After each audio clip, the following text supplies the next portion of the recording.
कोई पत्थर बरसा रहा था तो कोई गाड़ियों को फूंक रहा था। धीरे धीरे कर कर पूरा शहर जलता हुआ नजर आ रहा था। बच्चों की आड़ में इस हिंसा को एक विकराल रूप दिया जा रहा था। जी हाँ, 24 नवंबर 2024 ये वही तारीख है जब संभल के अंदर अचानक से एक बड़ी हिंसा हो जाती है। किसी को नहीं पता था कि अगली सुबह संभल में इस तरह की होगी। सुबह 7 बजे हिंसा इतनी भड़क जाती है कि जिसमें 5 लोगों की मौत हो जाती है। बताया जाता है कि भीड़ अचानक से प्रशासन के ऊपर पथराव करना शुरू कर देती है और प्रशासन भी जवाबी कार्रवाई में यहाँ पर गोली चलाता नजर आता है। ऐसे में इस लड़ाई को आप हिंदू मुस्लिम कहेंगे या फिर मुस्लिम और प्रशासन की लड़ाई कहेंगे, थोड़ी सी यहाँ पर ये कंफ्यूजन है। ऐसे में आज की हमारी इस क्राइम कुंडली में आप जानेंगे संभल की उस हिंसा का एक एक पहलू कि आखिरकार संभल में 24 नवंबर को क्या हुआ था, क्योंकि सर्वे तो 24 नवंबर से पहले भी हुआ था, तब संभल में कोई हिंसा नहीं हुई। लेकिन आखिरकार 24 नवंबर को संभल में हिंसा क्यों हुई?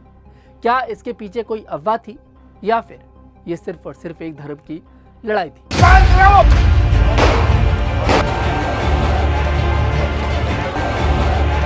और कल्कि जी का अवतार यहाँ होना है, भगवान विष्णु का यहाँ अवतरण होना है। नमस्कार, द न्यूज़ 15 देख रहे हैं आप। मैं हूं आपके साथ तरुण दीक्षित। इस हिंसा की शुरुआत होती है 19 नवंबर 2024। दरअसल 19 नवंबर 2024 को इस तारीख को हिंदू पक्ष की तरफ से संभल की एक जिला कोर्ट में एक याचिका दायर करी जाती है। सुबह 11 बजे यहाँ पर जिला अदालत हिंदू पक्ष पहुंचता है और याचिका दायर करता है। याचिका में था कि संभल की जो शाही जामा मस्जिद है उस जगह पर हरिहर मंदिर हुआ करता था। बाबर के शासनकाल में हरिहर मंदिर को तोड़कर जामा मस्जिद का निर्माण करा गया। यहाँ पर यह दावा हिंदू पक्ष ने करा। 11 बजे अपनी याचिका लेकर हिंदू पक्ष कोर्ट पहुंचता है। 2 बजे कोर्ट सुनवाई करता है। 3 बजे यहाँ पर कमिश्नर और जिला कलेक्टर को आदेश हो जाते हैं। 4 बजे दोनों मुलाकात करते हैं और 5 बजे यहाँ पर जो याचिका करता थे वो लोग जाकर कलेक्टर से मिलते हैं और कोर्ट आदेश करता है कि 1 हफ्ते के अंदर अंदर हमें रिपोर्ट पेश करी जाए इस सर्वे की। उसी दिन शाम को 6 बजे सर्वे की जो टीम थी वह पहुंच जाती है जामा मस्जिद। साथ में संभल के सांसद जियाउर रहमान बर्क भी थे, हिंदू पक्ष के वकील भी थे, मुस्लिम पक्ष के वकील भी थे। अब ऐसे में यहाँ पर मुस्लिम पक्ष को शायद ये कह लीजिए कि कोई मौका नहीं मिल पाया। वो कुछ सोच समझ ही नहीं पाया, क्योंकि सब कुछ इतनी जल्दी हुआ कि यहाँ पर सोचने समझने की कोई गुंजाइश ही नहीं थी। उसी दिन टीम यहाँ पर घुस जाती है मस्जिद के अंदर सर्वे करने के लिए। शाम को 6 बजे टीम घुसती है मस्जिद के अंदर, सर्वे करती है और शाम को 7:30 बजे उसी दिन वापस आ जाती है। लेकिन बताया जाता है कि उस दिन जो था सर्वे जो था पूरा नहीं हो पाया था। संभल में उस दिन कुछ बवाल नहीं था, सब कुछ शांति के साथ उस दिन हो गया था। हालांकि संभल के सांसद जियाउर रहमान बर्क यहाँ पर आग बबूला होते नजर आए थे। उन्होंने कहा था कि हमारा जो पक्ष है, हमारे पक्ष को कोर्ट के अंदर सुना ही नहीं जा रहा। यहाँ पर काफी ज्यादा नाराज जियाउर रहमान बर्क होते नजर आए थे। हालांकि सब कुछ उस दिन शांत था।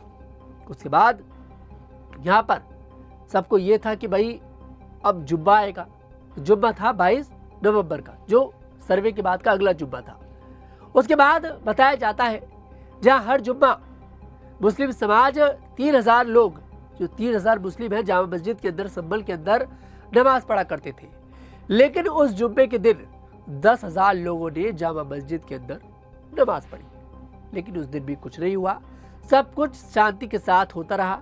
संभल की लॉ एंड ऑर्डर जो व्यवस्था थी वो बिल्कुल सही चलती रही। कोई दिक्कत की परेशानी की बात नहीं थी, सब लोग एक साथ बढ़िया तरीके से रह रहे थे। उसके बाद 24 नवंबर की सुबह 7 बजे सर्वे टीम फिर पहुंच जाती है जामा मस्जिद के पास कि आज फिर सर्वे होगा। उस दिन रात हो गई थी, इस कारण वीडियोग्राफी फोटोग्राफी अच्छे तरीके से नहीं हो पाई थी। कोई दिक्कत की बात नहीं है। यहाँ पर जो सर्वे टीम थी वो अंदर चली जाती है सर्वे करने के लिए। अब सर्वे कर रही थी टीम, ऐसे में एक अफवाह उड़ जाती है कि जो सर्वे टीम है वो वजू खाने को तोड़ रही है। अब ये अफवाह कहां से उड़ी, इसकी भी आपको बिल्कुल एक बात बताई जाएगी, बिल्कुल पूरी कहानी बताई जाएगी। क्योंकि देखिए ये जो हिंसा थी कहीं ना कहीं अफवाह की वजह से हुई थी, यही कारण बताया जा रहा है। अब यह अफवाह उड़ जाती है कि भाई जो वजू खाना है उसको तोड़ा जा रहा है, हालांकि देखिए उसको जो उसमें पानी था उसको बाहर करा गया और उसकी वीडियोग्राफी करी गई। पुलिस द्वारा बताया गया कि कोई वजूखाना यहाँ पर नहीं तोड़ा गया, लेकिन ये अफवाह उड़ाई गई। अब जब ये अफवाह उड़ी तो कम से कम बताया जाता है कि सुबह सुबह 2000 लोगों की भीड़ एकत्रित हो गई, इकट्ठा हो गई और यहाँ पर पत्थरों के साथ उन्होंने प्रशासन पर पथराव करना शुरू कर दिया। अब देखिए ये कहना गलत नहीं होगा कि उस भीड़ में दंगाई भी शामिल थे। मुंह पर नकाब बांध रखा था, छोटे छोटे बच्चों को आगे कर रखा था, जिनकी उम्र मात्र 15 साल, 12 साल, 18 साल। जिन 5 लोगों की मौत हुई है इस हिंसा के अंदर, उनमें एक नाबालिग भी है। तो आप समझ सकते हैं कि इस हिंसा ने धीरे धीरे कर एक विकराल रूप ले लिया था। अब यह हिंसा बढ़ती गई। यहां पर गलियों से पत्थर चलाए जा रहे थे प्रशासन के ऊपर, छतों से पत्थर चलाए जा रहे थे प्रशासन के ऊपर। मर्द तो मर्द, महिलाएं भी प्रशासन के ऊपर पथराव कर रही थी। आप समझ सकते हैं कि यह हिंसा धीरे धीरे कर एक विकराल रूप लेती नजर आ रही थी। इस पूरी हिंसा के अंदर 3 महिलाओं को पुलिस ने गिरफ्तार भी किया है। अब देखिए 24 नवंबर की ही बात है, उसी दिन यहाँ पर पथराव करा जा रहा था। प्रशासन काफी समझाने की कोशिश करी। यहाँ पर संभल के जो एसपी हैं कृष्ण कुमार विश्नोई, वो खुद यहाँ पर भीड़ को समझाते नजर आए। उन्होंने बहुत प्यार से बोला, उनका वीडियो भी सामने आया था कि इन नेताओं के चक्कर में कानून को हाथ में मत लीजिए। जरा सुनिए उन्होंने किस तरह से यहाँ पर भीड़ को समझाने की कोशिश करी। अपना भविष्य बर्बाद मत करो इनके चक्कर में, नेताओं के, अपने नेताओं के चक्कर में अपना भविष्य बर्बाद मत करो। तो जैसे कि आप लोगों ने संभल के एसपी को सुना, कितने प्यार से वो यहाँ पर भीड़ को समझा रहे थे, लेकिन भीड़ समझने को तैयार नहीं थी। उसके बाद आंसू गैस के गोले छोड़े गए। उसके बाद भी भीड़ जो थी वो तितर बितर नहीं हो पाई। अब प्रशासन की तरफ से तो ये कहा जाता है कि जो भीड़ थी उनके पास हथियार थे। हालांकि प्रशासन ने कई सारे ऐसे हथियार दिखाए जिन्हें ना तो आपने पहले देखा होगा, ना हमने पहले कभी देखा होगा, और ना खुद प्रशासन ने कभी पहले देखा। एक इस तरह का चाकू दिखाया जो दोनों साइड से चल सकता है, वो भी मैं आपको आगे बताऊंगा। यहाँ पर भीड़ धीरे धीरे कर प्रशासन के ऊपर हावी होती नजर आ रही थी और जो संभल पुलिस थी वो फेल होती नजर आई, क्योंकि भीड़ बहुत ज्यादा थी। 2000 लोगों की भीड़ एक साथ एकत्रित हो गई। उसके बाद संभल पुलिस को आसपास के 5 जिलों की पुलिस को बुलाना पड़ा। उसमें Amroha police, Moradabad police, Bareilly police, Muzaffarnagar की बटालियन 23 यहाँ पर बुलाई गई। उसके बाद भीड़ पर काबू पाया गया। यहाँ पर संभल के सीओ अनुज चौधरी का एक वीडियो सामने आया जिसमें वो खुले तौर पर इस तरह से गोली चलाते हुए नजर आ रहे हैं और वो कह रहे हैं कि गोली चलाओ। इस हिंसा में जो 5 लोग मरे, बिलाल, नईम, कैफ और अयान, उनके परिवार वालों का कहना है कि गोली जो थी वो अनुज चौधरी ने चलाई, जो कि संभल के सीओ थे। और देखिए वीडियो भी दिख भी रहा था कि अनुज चौधरी सीधे तौर पर गोली चलाते नजर आ रहे हैं। सभी को यह लग रहा था कि जो 5 लोगों की मौत हुई है वो प्रशासन की गोली से हुई है। लेकिन जब उन 4 का पोस्टमार्टम हुआ तो सब हैरान हो गए, क्योंकि उनकी मौत प्रशासन की गोली से नहीं बल्कि प्राइवेट कट्टे से 312 की गोली से हुई थी, जो कि प्राइवेट कट्टे में इस्तेमाल करी जाती है। ऐसे में भीड़ में ही कुछ ऐसे दंगाई थे जिन्होंने उन 5 को गोली मार दी और वो लोग मर गए। हालांकि जो मुस्लिम पक्ष है, जो मुस्लिम पीड़ित परिवार है, वो अभी भी यही बोल रहे हैं कि यहाँ पर जो गोली चलाई गई थी वो संभल के जो सीओ थे अनुज चौधरी, उनके द्वारा चलाई गई थी और उनके कहने पर चलाई गई थी। और देखिए सिर्फ ऐसा ही नहीं है कि यहाँ पर 5 लोग जो यहाँ पर पत्थर बरसा रहे थे उनमें से मौत हुई है। यहाँ पर जो पुलिसकर्मी थे, जो प्रशासन था, उसमें भी 25 से 30 लोग इस हिंसा में घायल होते नजर आए। लेकिन वाकई में ये भी मानना पड़ेगा कि 3 घंटे के अंदर अंदर इस हिंसा पर काबू पा लिया गया। लेकिन वो कैसे पाया वो भी मैं आपको बताऊंगा। बहुत ज्यादा डिफिकल्ट हो गई थी संभल की सिचुएशन उस दिन, क्योंकि 2000 लोगों की भीड़ और ज्यादा भीड़ उस दिन एकत्रित हो गई थी, धीरे धीरे कर। और देखिए जो मुस्लिम पक्ष के लोग हैं वो तो ये कह रहे हैं कि उनके बच्चे जो थे वो लोग हिंसा में थे ही नहीं। कोई बताता है कि कोई दुकान के काम से बाहर गया था, कोई परिवार के लोग कहते हैं कि हमारा जो बच्चा था वो मजदूरी करने के लिए गया था। तो ऐसे में कहीं ना कहीं इस मामले में देखिए जांच अभी हो रही है और इस मामले में जांच है भी जरूरी। यहां पर जो विपक्ष है, उत्तर प्रदेश के पूर्व मुख्यमंत्री हैं अखिलेश यादव, वो लगातार संभल पुलिस, उत्तर प्रदेश प्रशासन को घेरते नजर आ रहे हैं। कई सारे विपक्ष के नेता थे जो संभल जाना चाहते थे, पीड़ित परिवार से मुलाकात करना चाहते थे, लेकिन शहर के अंदर धारा 144, धारा 163 लगा दी गई है। कोई भी शहर में एंट्री नहीं ले सकता है, ऐसे भी किसी को एंट्री नहीं दी जा रही है। हालांकि संभल की जो व्यवस्था है उस पर कंट्रोल पा लिया गया है। अब देखिए 24 नवंबर को तो ये सब कुछ हुआ। यहाँ पर शाम होती गई, धीरे धीरे कर कंट्रोल कर लिया गया सभी स्थिति पर। शाम को 6 बजे पूरे शहर की जो इंटरनेट की व्यवस्था थी उसको बंद कर दिया जाता है डीएम के आदेश पर। यहाँ पर स्थिति बहुत ज़्यादा खराब हो गई थी। उसके बाद तारीख आती है 25 नवंबर। 25 नवंबर को भी नेट की जो सेवा थी बंद कर दी गई थी। मुस्लिम इलाके जहाँ पर जामा मस्जिद का एरिया आता है, उस एरिया को पूरी तरह से कर्फ्यू टाइम वहाँ पर लगा दिया गया था। हालांकि पूरे शहर में कर्फ्यू नहीं था, लेकिन उस एरिया में कोई भी भटक तक नहीं रहा था। लोग अपने घरों के बाहर ताला लगा कर बाहर चले गए थे, अपने गांव चले गए थे, क्योंकि स्थिति इतनी ज़्यादा शहर की खराब हो गई थी। उसके बाद 27 तारीख आई, उसके बाद 28 तारीख आई, इसी तरह से स्थिति चलती गई।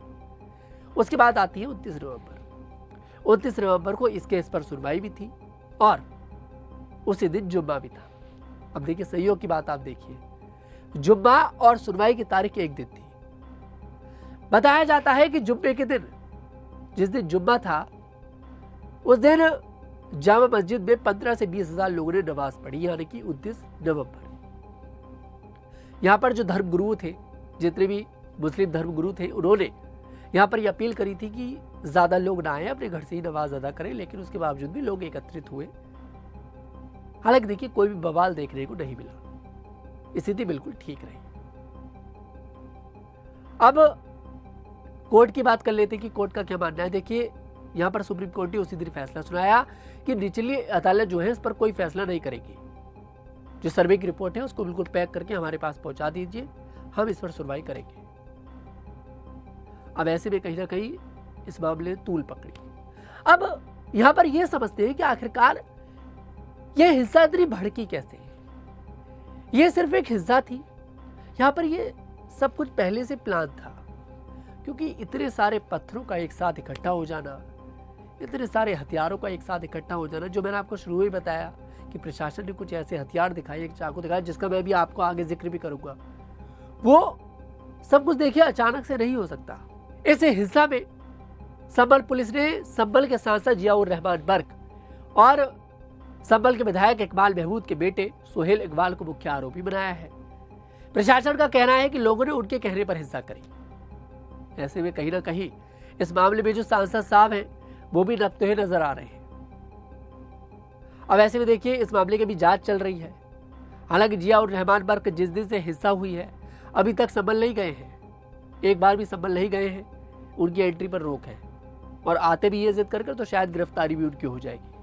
ऐसे में कहीं ना कहीं ये हिंसा धीरे धीरे कर इतनी बढ़ती चली गई, किसी ने सोचा नहीं था। अब ये समझ में नहीं आ रहा है कि सर्वे तो देखिए 19 नवंबर को भी हुआ था, तब कोई हिंसा नहीं हुई, और जब 24 नवंबर को सर्वे हुआ तो हिंसा क्यों हो गई। तो या तो देखिए दो बातें हैं, या तो मुस्लिम पक्ष को 19 नवंबर वाले दिन वक्त नहीं मिल पाया, या फिर यूं कह लीजिए कि 24 नवंबर को वक्त मिल गया और यहाँ पर जो नेता थे उनके कहने पर यहाँ पर जो भीड़ थी, जो मासूम लोगों की भीड़ थी, वो एक साथ इकट्ठा हो गई। क्योंकि देखिए कभी भी यहाँ पर हिंसाओं में कभी नेताओं के बच्चे नहीं मरते, जो बच्चे मरते हैं वो बेगुनाहों के मरते हैं, और यहाँ पर ही यही देखने को मिला। हालांकि यूपी पुलिस ने, संभल पुलिस ने इस मामले में जो दंगाइयों की तस्वीर जाहिर करी कि भाई यहाँ पर ये सीसीटीवी फुटेज कैद हुई है, ड्रोन से, कैमरे से कैद हुई है कुछ तस्वीरें, उसमें आप देखिए आपकी तस्वीर पर चल रहे हैं। तस्वीर में देखिए आप छोटे छोटे बच्चों के हाथों में पत्थर है। समझ में नहीं आता कि आखिरकार इनके हाथ में पत्थर कौन दे देता है। देखिए जितना मैं इस्लाम को जानता हूँ, इस्लाम में बिल्कुल ये नहीं लिखा कि आप किसी को हानि पहुंचाइए।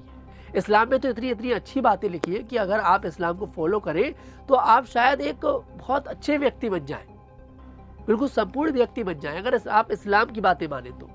इस्लाम में इतनी अच्छी बातें लिखी है, लेकिन इस्लाम ये नहीं सिखाता कि आप जो आपकी सुरक्षा करते हैं 24 घंटे आप उनके ऊपर पत्थर चलाएं। हालांकि देखिए यहाँ पर जो मुस्लिम पक्ष ये दावा कर रहा था प्रशासन के ऊपर की गोली चलाई गई, उनकी गोली से हमारे बच्चों की डेथ हुई है। इसमें आपको बता दें यूपी पुलिस का, संबल पुलिस का ये कहना है कि जो वीडियो सामने आया था, वीडियो आपकी तस्वीर पर है जिसमें देखा अनुज चौधरी किस तरह से बंदूक चलाते नजर आ रहे हैं। ये जो बंदूक है ये रबर बुलेट है, मतलब कि ये इस तरह की गन है कि इससे कोई मरेगा नहीं, मतलब किसी को नुकसान नहीं हो, नकली गन है एक तरह से, सिर्फ दिखावे की गन है। लेकिन यहाँ पर मुस्लिम पक्ष यही कह रहा है, यहाँ पर विपक्ष जो है लगातार यही मांग कर रहा है। ऐसे में ये संबल की वो कहानी है जिसमें कहीं ना कहीं कई सारे वीडियो सामने आए, उन वीडियो के आधार पर कहीं ना कहीं यहाँ पर जांच चल रही है। हाल ही में अभी देखिए एक ऑडियो भी सामने आया है, जिस ऑडियो में कहीं ना कहीं एक व्यक्ति कहता नजर आ रहा है कि आपने सामान पैक कर लिया, नहीं कर लिया, आप सामान लेकर आ जाइए जामा मस्जिद के पास। तो ऐसे में कहीं ना कहीं संबल की जो हिस्सा है, कहीं ना कहीं अगर देखा जाए तो बिल्कुल प्री प्लान थी, और इसको किसने प्लानिंग करा ये तो देखिए पुलिस जरूर जांच करेगी। लेकिन आप ये भी देखिए कि संबल के जो एसपी है कृष्ण कुमार बिश्नोई, वो जो हथियार दिखा रहे हैं कि भीड़ के जो दंगाई थे उनमें से जो हथियार मिले हैं वो क्या हथियार है, और उन्होंने क्या क्या बताया उस भीड़ के बारे में। हैं कि आप भीड़ के जो बलवाई थे, पत्थरबाज थे, उनका क्या मकसद था, उनका क्या उद्देश्य था। पुलिस वालों के पांव में गोली लगी है और इस तरीके की ये जो है जो उनका जो उद्देश्य था। तो आप लोगों ने संबल के एसपी कृष्ण कुमार बिश्नोई को सुना, उन्होंने बताया, मैंने शुरुआत में बताया कि दोनों साइड से चलने वाला एक चाकू था। तो देखिए ये हिंसा थी और इसने विकराल रूप लिया। हालांकि उत्तर प्रदेश पुलिस ने, संबल पुलिस ने इस पर समय रहते काबू पा लिया, लेकिन उसके बावजूद भी 5 लोगों की मौत हो गई। हालांकि देखिए विपक्ष जो है इस मामले में मुआवजे की बात कर रहा है। लेकिन देखिए एक यहाँ पर भी सोचने वाली बात है कि उत्तर प्रदेश के मुख्यमंत्री योगी आदित्यनाथ ने अभी भी जो पीड़ित परिवार है उनसे किसी से मुलाकात नहीं करी है, क्योंकि ठीक इससे पहले उत्तर प्रदेश के बहराइच में हिंसा हुई थी जिसमें रामगोपाल मिश्रा नाम का युवक मारा गया था। वो भी कहीं ना कहीं दंगाइयों में शामिल था। एक मुस्लिम युवक की छत पर चढ़कर उसने उनके इस्लाम के झंडे को हटा रहा था, उसको मार दिया जाता है। तो दंगा तो देखिए वो भी कर रहा था। उससे योगी जी ने मुलाकात करी, उन्हें 10 लाख रुपए का मुआवजा भी दिया। तो ऐसे में आपको नहीं लगता कि यहाँ पर इन लोगों से मुलाकात कर कर, इनके परिवार से मुलाकात कर कर थोड़ी सी उन्हें राहत देनी चाहिए?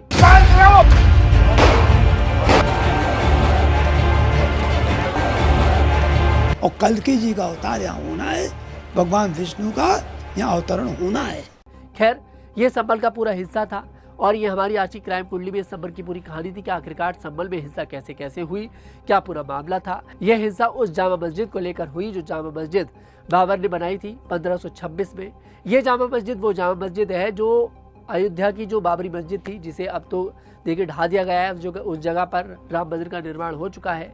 उससे पहले इस मस्जिद का निर्माण करा गया था और जो मस्जिद दिल्ली की जामा मस्जिद है उससे पहले इस मस्जिद को बनाया गया था। ऐसे में कहीं ना कहीं बहुत पुरानी ये मस्जिद है, इस मस्जिद को लेकर विवाद हो गया था। खैर आपकी इस पूरे मामले पर क्या राय है कमेंट सेक्शन में जरूर बताइएगा। मैं तरुण दीक्षित आपसे फिर मुलाकात करूंगा अगली क्राइम कुंडली में। अभी के लिए मुझे इजाजत दें।